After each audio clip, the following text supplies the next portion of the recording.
হ্যাঁ, কমেন্টসটা পড়ছিলাম আমি।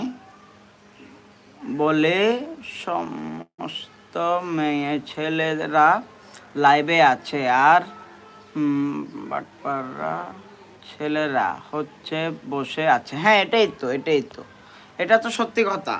মেয়েরা লাইভ করতেছে, মেয়েদের লাইভে যায় সকল ছেলেরা ওইখানে বসে থাকে। আচ্ছা, ফজলু ভাই আসছে একটু করে, বাতাসের মতো আসছে, তুফানের মতো আবার চলে গেছে। আসলে কি বলবো, এটা ছেলেদের লাইভ তো, থাকতে চায় না কেউ। মেয়েদের লাইভ হলে ঘন্টার পর ঘন্টা বসে থাকে সবাই, বুঝছো? মেয়েরা তো কিছু করবে না, বাট ওই ঠোঁটগুলা দেখবে, একটু ঠোঁট লাড়ানিগুলা দেখবে, এটাই ওদের জন্য অনেক কিছু। যায় ওইখানে বসে থাকে, কি লাভ? ওইখানে যায় সাপোর্ট পাওয়া যায় না, কিছু পাওয়া যায় না। তুমি কমেন্টস করলে ওইটা ভালো করে পড়তেছে না, শুধু তুমি ওর ঠোঁটের দিকে তাকায় থাকছো ও কীভাবে কথা বলে, তো এটাতে লাভ কি আর?